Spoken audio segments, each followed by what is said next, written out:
Мәжіліс туралы айтып кететін болсам, мәжілісте бәрі сценарий бойынша өтеді. Мен депутаттық сауалым Қазақстан Республикасының премьер-министрі Бектеновке жолданады. Президентке хат жаздым.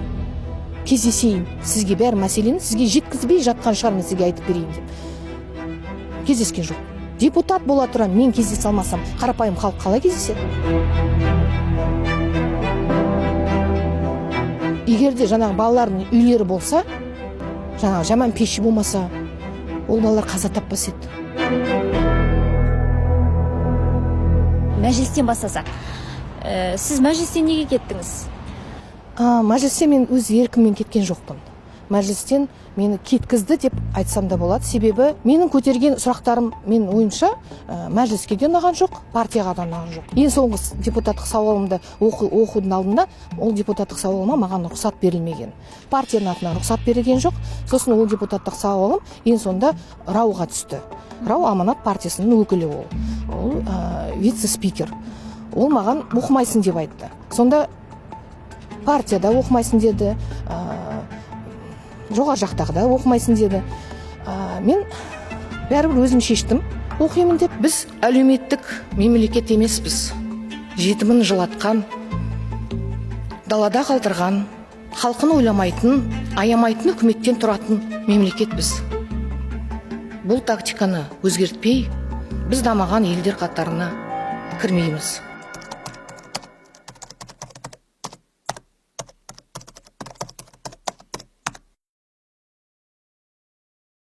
Осы мәжілісте көріп жатамыз ғой, депутаттар кейбіреу ашуланып кетіп жатады, әйтеуір қатты айтып жатады, сынап жатады.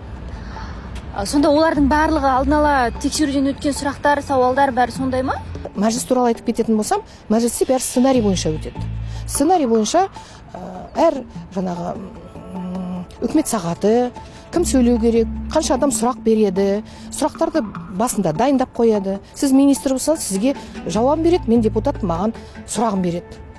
Мен сұрақ берем, сіз жауап бересіз, солмен жақсы, керемет отырыс болып өтеді бәрі. Өзі адамдардың өзі қоятын да бір сұрақтар болады. Ол да болып қалуы мүмкін. Бірақ жаңағы бекітілген 20-30 сұрақ алдында кетеді. Одан кейін үлгеріп атсаң қоя аласың, уақыт болмай қалады.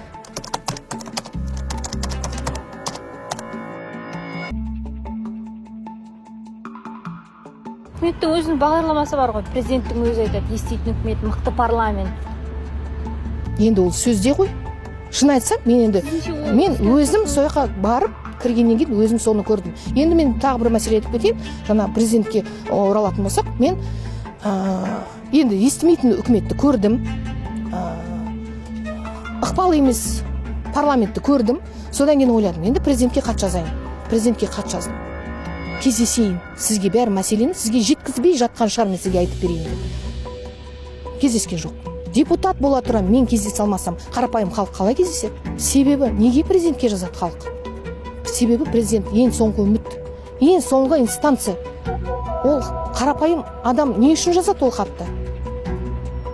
Енді соңғы бір үмітімен жазады ғой, сол мәселесі, сол проблемасы шешілсін деп, проблемасын түбіне жеткен кезде. Себебі жергілікті атқарушы органдар шешпейді. Себебі олар министрлікке жазады, жауап келмейді. Жауап жаңа отписка келеді. Сосын олар бізге жазғаннан кейін біз министрлікке қайтып жазамыз. Сосын оны қадағалаймыз, министрді өзімізге шақырамыз, айтамыз, неге мынау шешілмеген деп. Сонда ғана сұрақ шешіле бастайды. Ол дұрыс емес. Бір жерде тұрамыз ғой, мына жерде.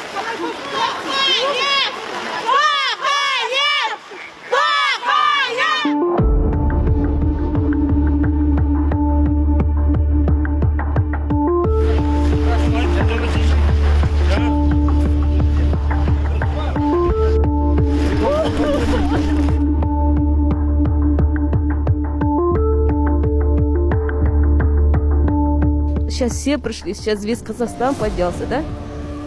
Могли бы они хоть 20 квадратных метров квартиру купить? Назарбаев, что, ему жалко, что ли, эта квартира? Скажите, у него туалет, наверное, 50 квадратных метров. Скажите, вот.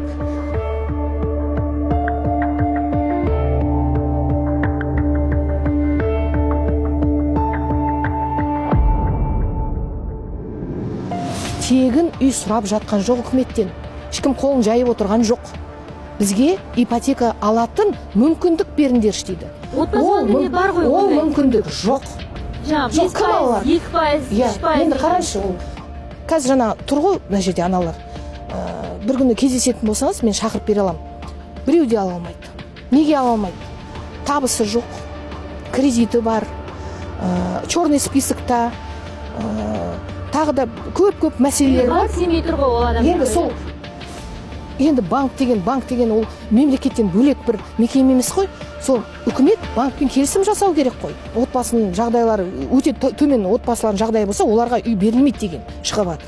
Сонда ипотека берілмейді деген. Сонда ол ипотеканы қолжетімді баспана деп біз кім үшін жасап жатырмыз? Сол қиналып жатқан. Сонда байып жатқан адамдар 100 пәтерден алып жатыр.